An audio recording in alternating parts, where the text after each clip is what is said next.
네, 신종 코로나 바이러스의 발원지인 중국 후베이성에서만 어제 하루 사망자가 81명, 중국 내 다른 지역에선 5명이 추가됐습니다.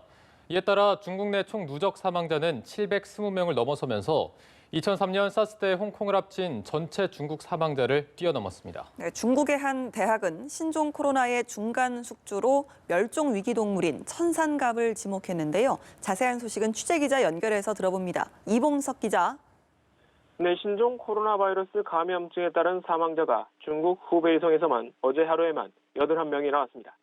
헤이룽장성 2명, 베이징 1명 등 중국 내 다른 지역에서도 5명이 추가돼 중국 본토에서만 하루 새 사망자가 86명이 더 늘었습니다. 하루 사망자는 지난 수요일과 목요일 이틀 연속 70명대를 기록했는데요.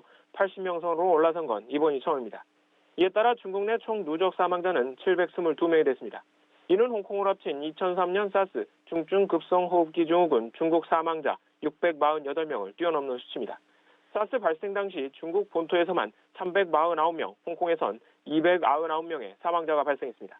확진자도 후베이성에서만 2,800명 넘게 새로 발생해 중국 본토 확진 환자가 34,000명을 넘어섰습니다.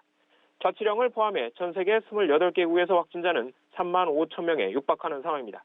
특히 싱가포르에선 어제 확진자가 3명 추가로 발생해 총 감염자가 33명이 되는데요. 추가 확진자는 중국을 방문한 적도 다른 감염자와 연관성도 없는 것으로 확인됐다고 보건당국은 밝혔습니다. 이에 따라 당국은 보건 경계 경보를 17년 전 사스 때와 같은 오렌지 등급으로 상향했습니다. 오렌지는 총 4단계 가운데 두 번째로 높은 등급입니다. 그동안 신종 코로나는 박쥐에서 시작해 다른 동물을 거쳐 사람에게 전파됐을 가능성에 무게를 싣는 전문가들이 많았는데요. 중국 화난농업대학은 천산갑에서 분리한 균주와 신종 코로나가 99% 일치한다면서 천산갑이 신종 코로나의 잠재적 중간 숙주라는 연구 결과를 내놨습니다.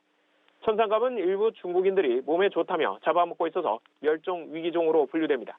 한편 미국 정부는 신종 코로나 대응을 위해 중국 등에 1억 달러, 우리 돈 약 1,200억 원을 내놓을 준비가 돼 있다고 밝혔습니다. 바이러스 치료제 개발 연구도 현재 전 세계에서 진행되고 있는데요. 영국의 과학자들은 백신 상용화가 2021년 초에나 가능할 것 같다고 말했다고 미국 CNN 방송이 보도했습니다. 지금까지 보도국에서 연합뉴스 이봉수입니다.